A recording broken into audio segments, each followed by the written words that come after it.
Network पर आपका स्वागत है और मैं आपके साथ सपना। मंगलवार को केंद्रीय वित्त मंत्री निर्मला सीतारमण ने लगातार 7वीं बार आम बजट देश के सामने पेश किया। उन्होंने अपने भाषण की शुरुआत में ही कुछ ऐसा कह दिया जिससे कि बजट की रूपरेखा खुलकर सामने आ गई। वित्त मंत्री ने कहा कि हमारा ध्यान गरीब, महिलाएं, युवा और अन्नदाता पर है, यानी कि वे 4 जातियां जिनका जिक्र हमेशा पीएम करते आए हैं। पेश किए गए बजट 2024 और 25 में इन 4 जातियों के लिए काफी सारे प्रावधान हैं।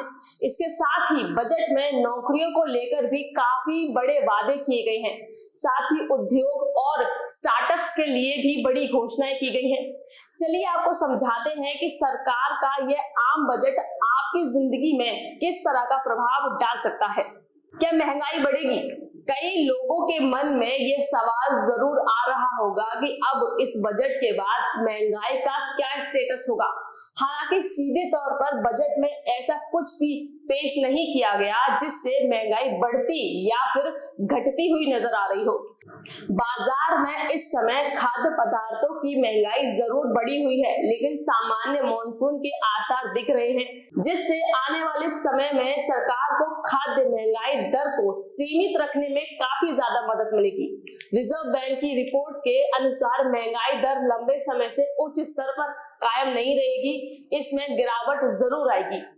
लोगों के मन में सवाल ये भी है कि आखिरकार बजट पेश होने के बाद क्या सस्ता रहने वाला है और क्या महंगा। तो बता दें कि सरकार ने इनडायरेक्ट टैक्स दरों में कुछ बदलाव किए हैं, जिससे कि कैंसर की 3 दवाएं, एक्सरे ट्यूब, फ्लैट पैनल और डिटेक्टर सस्ते होंगे। इसी तरह मोबाइल फोन पर कस्टम ड्यूटी 15% घटा दी गई है, यानी कि अब बाजारों में मोबाइल फोन पहले से कम दामों में मिलेंगे। सोना और चांदी की बात करें तो इन पर भी कस्टम ड्यूटी 6% घटने से यह सस्ते हो गए हैं। इसके साथ ही बाजार में प्लेटिनियम भी अब सस्ता मिलेगा।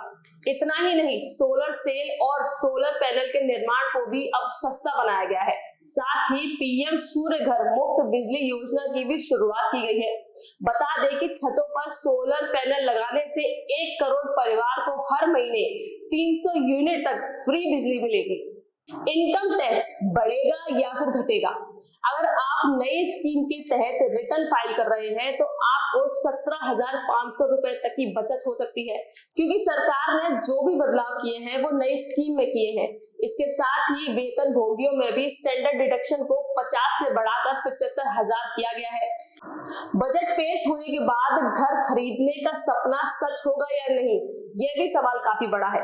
अगर आप भी घर खरीदने का सपना देख रहे हैं तो आपको बता दें कि स्टैंप ड्यूटी कम होगी तो घर की लागत भी कम होगी। सरकार महिलाओं के नाम पर प्रॉपर्टी खरीदने को काफी ज्यादा प्रोत्साहित कर रही है।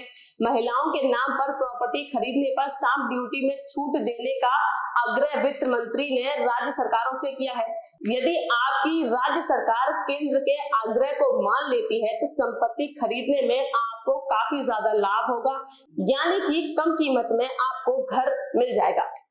बच्चों की पढ़ाई में लागत कम होगी या ज्यादा, यह भी एक महत्वपूर्ण सवाल है। इसके साथ ही देश में सबसे महत्वपूर्ण चीजों में एक शिक्षा भी है। कई लोगों के जहन में सवाल होगा कि सरकार ने अपने नए बजट में पढ़ाई में और भी ज्यादा कुछ बदलाव किए हैं, यानी कि अब पढ़ाई महंगी होगी या सस्ती होगी, यह भी एक बड़ा सवाल है। तो उनकी जानकारी के लिए बता दें कि शिक्षा में लागत कम तो नहीं होगी, लेकिन उच्च शिक्षा के लिए पैसा जुटाना थोड़ा आसान हो सकता है। इसके साथ ही 1 लाख स्टूडेंट्स को सीधा ई-वाउचर भी दिए जाएंगे। तो ये सारी वो खास बातें थी जिससे कि पता लगता है कि सरकार के आम बजट से आम लोगों के जीवन में किस तरह का प्रभाव पड़ता है। बाकी देश और दुनिया की तमाम बड़ी खबरों के लिए और विस्तार से खबरों को जानने के लिए आप देखते रहिए ड्रीम न्यूज नेटवर्क। धन्यवाद।